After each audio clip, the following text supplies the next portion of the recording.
acid, no? How do we write the general formula of the carbonic acid, no? So basically, that is R. Double bond. So basically, it's R, C, double bond O. CN plus no CN. Sorry. RC, ulitin natin. RC, double bond O, OH. Okay? Ang klase nito pwede natin ma-notify na sa structure or general formula ng acid. May presence ng carbonate, may presence pa ng hydroxide. Ano tawag sa dyan class? This is also known as your carboxyl. Okay, so yung carboxyl bond. Okay? So, konting class, no? Presented, no, or basically, mag-divide into specific na mga acids, no? So, basically, these are the tables, no, of your acids, no? The corresponding melting points, boiling points, as well as the relative solubility in water. Number one, mostly in the class, we have the higher boiling point with an oleic acid backward plus, no, answer this one without putting an numerical data. Di ba meron tayong tinatawag ng mga polarity chart? Pinaka-class ng mga ulit pinaka-clues sa organic molecular sa water. Correct, negative your acid. And so, ano ang higher na boiling point? Correct, your acid. Okay? So, how about this one, class? No? Would you expect that butanoic acid to be more or less soluble than butanol? Ano to, class? No, sige, i-recall natin. Ano sabi natin sa polarity chart? Di ba water? Ano sunod? Carboxylic acid. Doon pala ng alcohol. Okay, then so class, no? O ano mas soluble? Carboxylic acid or alcohol? Okay, let's do carboxylic acid. Okay, masusundan na class. Masusundan. Sige, next. Sige, next class, no? O, the following block are samples mo, no, acids, no? Usually, no, being filtered in the field of pharmacy. O, number one, formic acid. Paano tayo bumubuo? Or paano makakapag-produce ka sa formic acid? O, between aldehyde and keto, ano lang ba ang process ng acidification? That is your aldehyde keto, or basically, between your aldehyde and keto, ano lang present ng more than acid? Okay, or that would be your aldehyde. And between your primary alcohol as well as secondary alcohol, ano lang ang for class ng acid? Okay, it would be your primary alcohol. O, plus na sundan. Paano tayo gumagawa ng formic acid? Pag sinabi yung formic class, this is also an acid. Okay? Basically, yan ay nanggaling sa milk. No? And so, class, no? Ang formic acid natin, yan ay nanggaling sa anuman vehicle yung pinakauna. Galing yan sa milk. Okay? So, ayan. Sundan class, ang methanol, primary alcohol. And nag-undergo pa ng oxidation reaction. Ano ang magiging product class?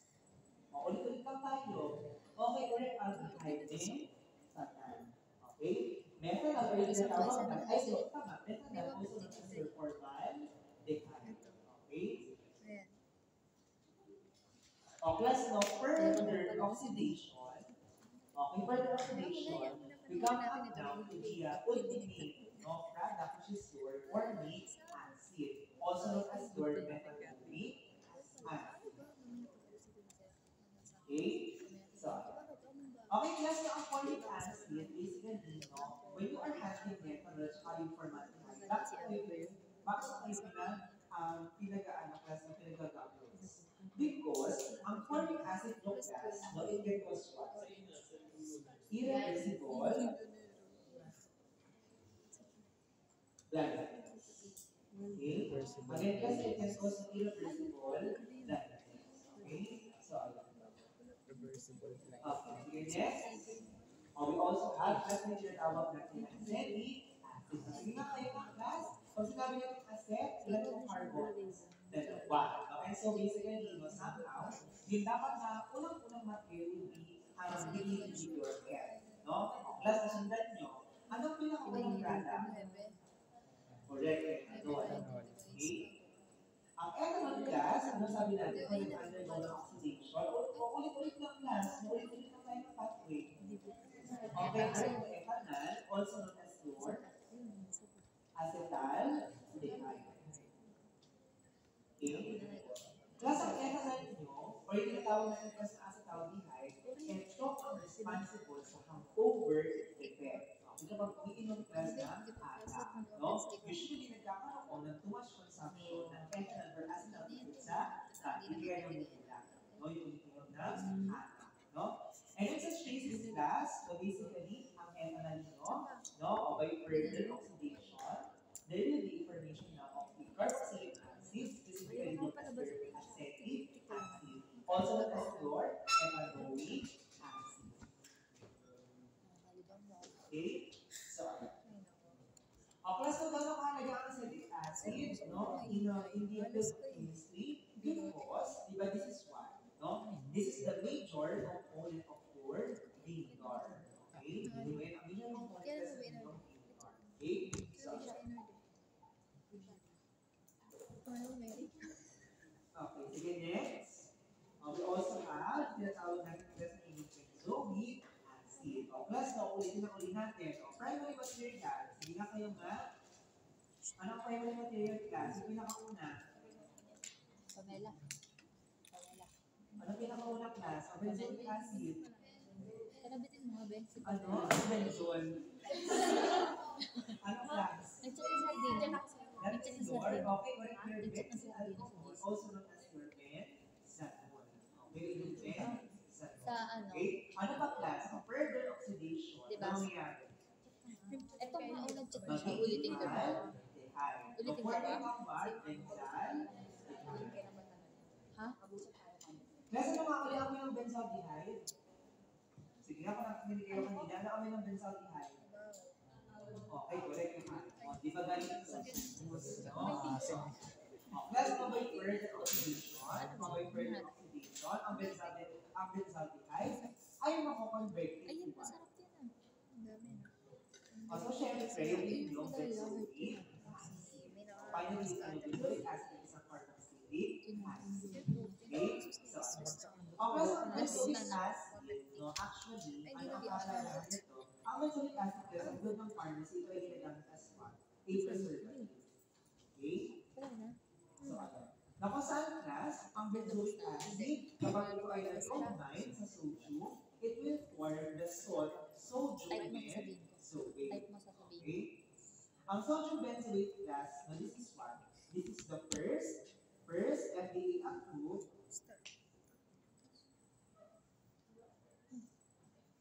food grade preservative or food preservative. Okay? So, ano?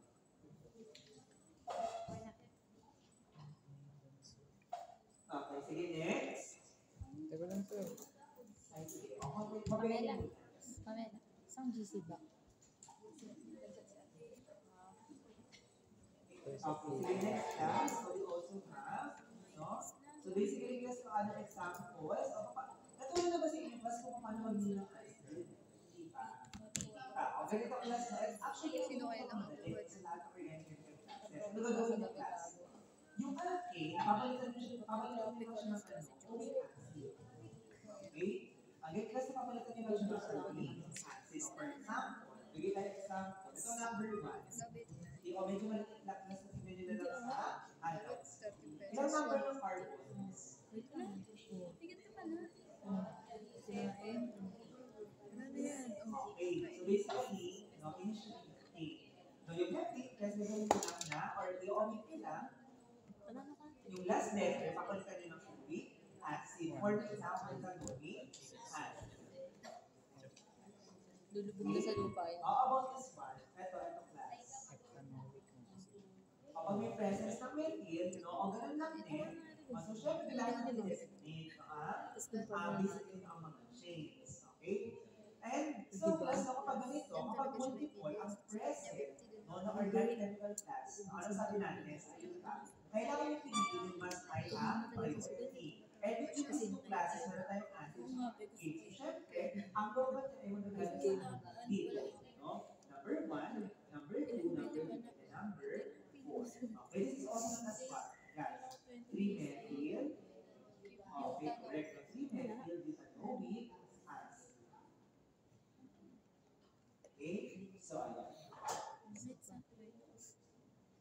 Okay, sige next, everyone. Ako paano to? Ito.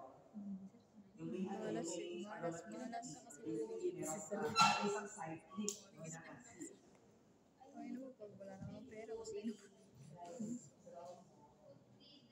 O, saan muna tayo sa umpisa ng numbering? Para di siya Hiwalay wala na lang ng yung sunod. Or para di siya wala sa parang yung mga nalito pa. Okay? Doon tayo sa acid. Correct? No? Number 2, number 3. Basta kung nagkakaroon sa halogen, sa hinalo ng carbon, alkyl halide. So, yung mga halo, alkyls. No? So, also, last one nga, pangalan nito, that would be what? Oo, sarap. Okay, 30 pesos. kailangan mo gumamit ng gas ng inyo, multi, lacquer, 2-methyl, bromo, okay, Thank you naman. Oo naman. Kasi bakit yun. benzoic acid Ano? gas? Isang Basically, scatter pa. gas with Kasi na lang presence ng natin benzene, naman. tapos yung COOH, that is the structure of your benzoic acid. Okay? So, plus how about this one? And the bottom, may presence tayo ng alcohol, and then may presence tayo ng acid.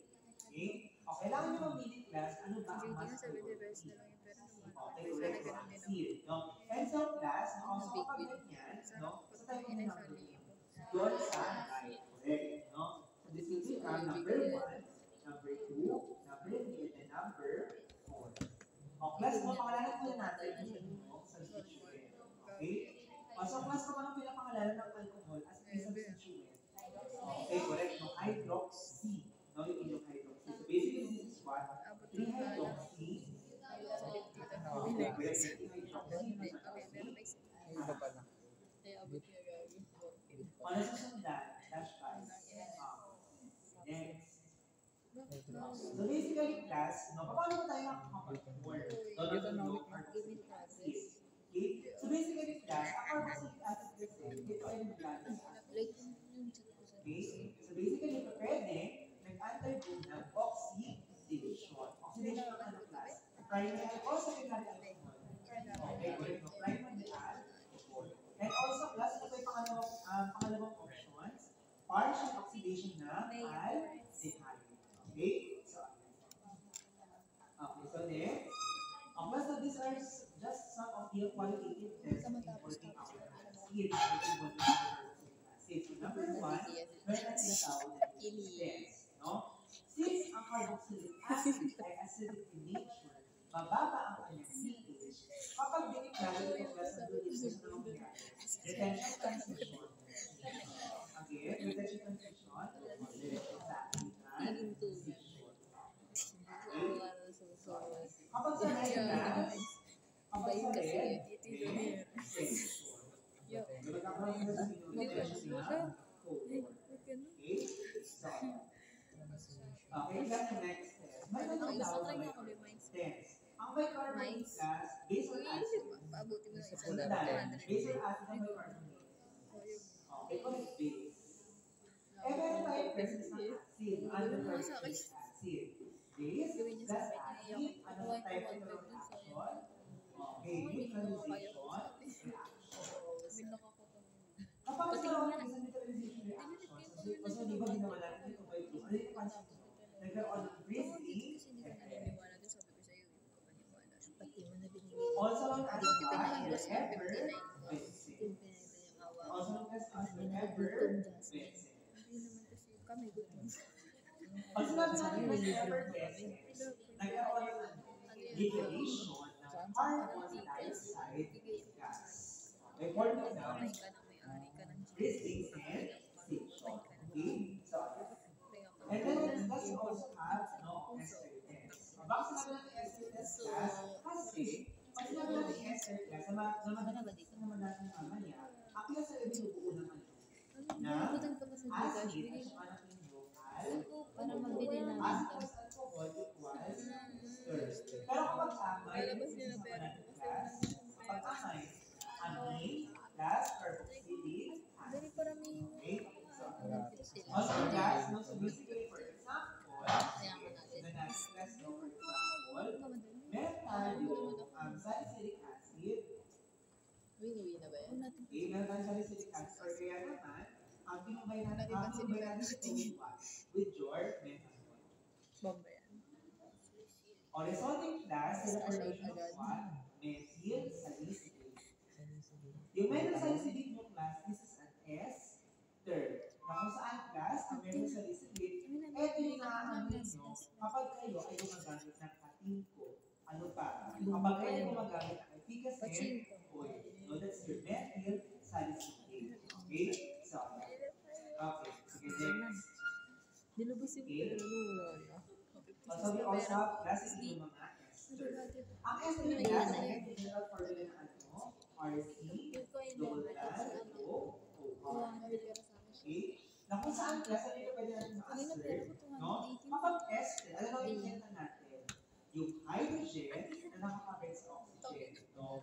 And basically, supposedly kapag ester, pinalitan pa natin ng isa pang R group. Or basically, yung isa pang accessory group. Okay, that's the formula class of your esters. Okay? So, Tutay ko mamaya, Ben. class na paano tayo papakalan ng ester? Sige, ako. Yung GPI. Okay? So basically, papakalan tayo ng ester class no, in two ways. No? Or basically, no, in two parts. No? First, ang gagawin sa muna is that, no, you name no, the part ng ester that basically attached directly to the oxygen. This will serve as your alkyl group. Sa dito nang galing class, ang part na ito ay nanggaling sa ano? Sa inyuan. Forward mo ulit. Nanggaling din sa alcohol gas. So yung part na may bio. So basically, di ba, kapag ang ester, ano gawin mo lang natin? Yung H na carboxylic acid. Okay?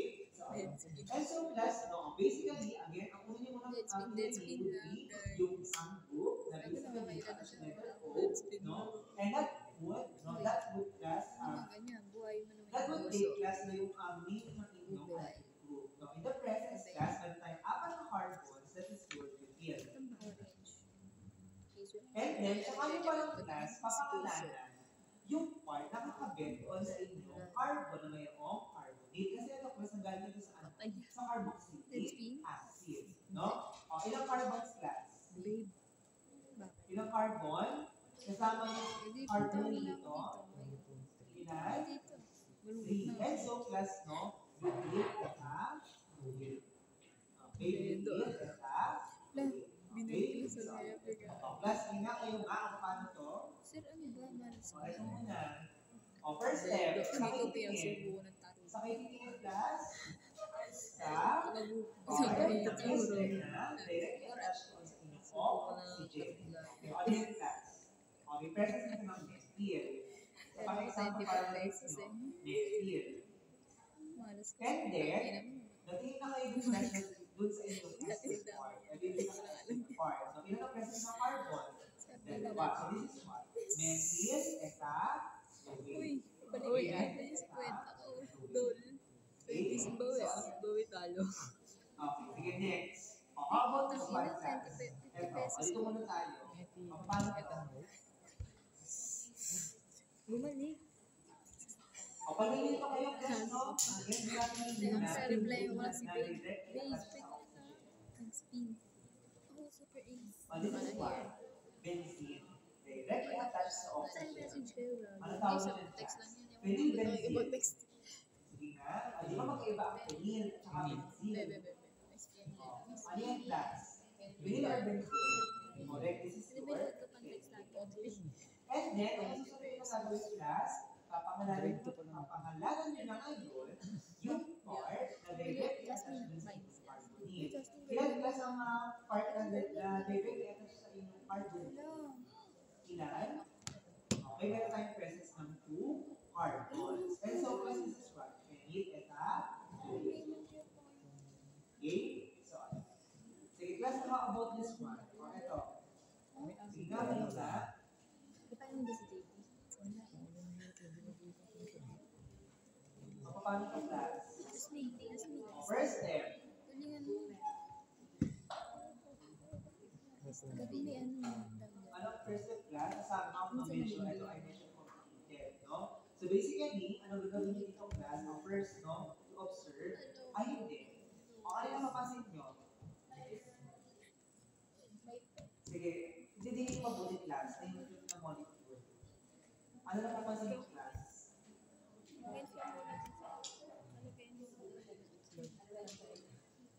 Ano papansin mo, class? Huwag kayo magpalit po, class. Huwag kayo magpaano. Ano papansin mo, class? Sabi na class mo. And again, correct, that is 8 dito. Okay, this is 8 dito. Makapalit lang po, class, no? So, basically, class, ano ito? O, diba? This is basically what for the class. Kapag ito papakalanan ito. This is your, okay, this is your 2, correct, the 2 methyl. 1, 2, 1, 2, 3, 4, 5, okay, pental, 3, O. Okay, so this is 8 to 4. Okay, how is it? Mabalik tayo dito, class. O, dito, papapaano ito? Ito pa tinitingnan. Ito pala yung pantay. Imagine.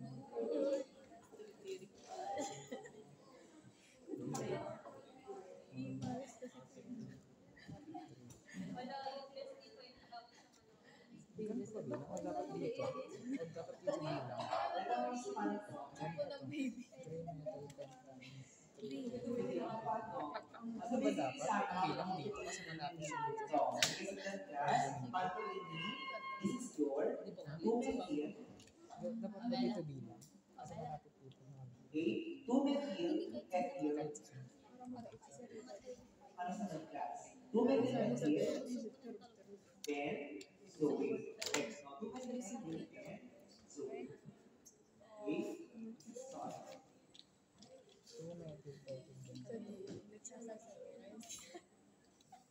sige, next. Okay. So basically, let's go. Number 1.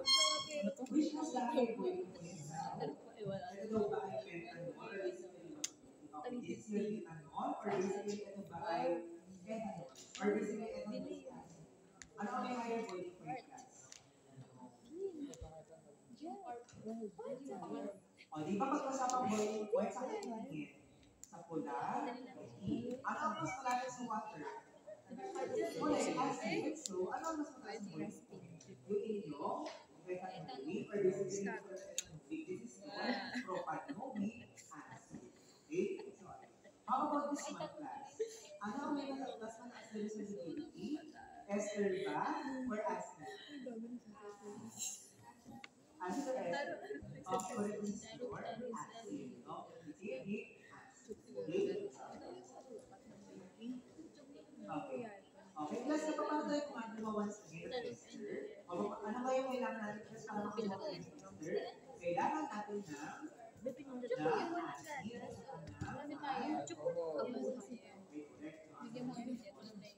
and any manufacturer of ester, natawag natin doon, hindi natawag natin ester,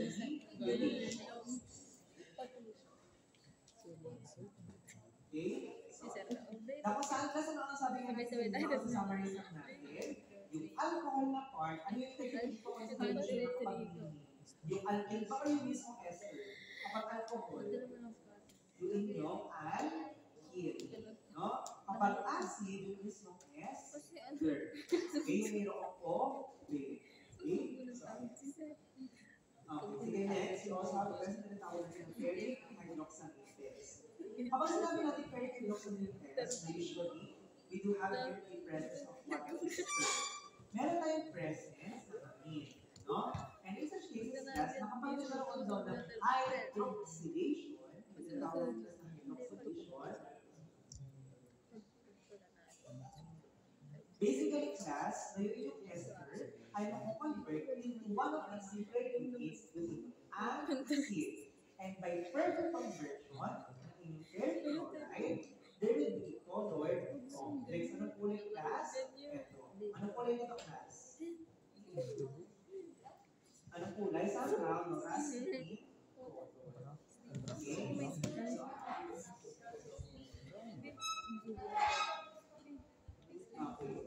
And class, na by that now, thank you for listening. I hope you have learned something from listening. Thank you for listening, class. Hearing lang ay business. Ay, by the way, ito muna pala, class. Bago kayo dismiss, let me just remind you of the following activity.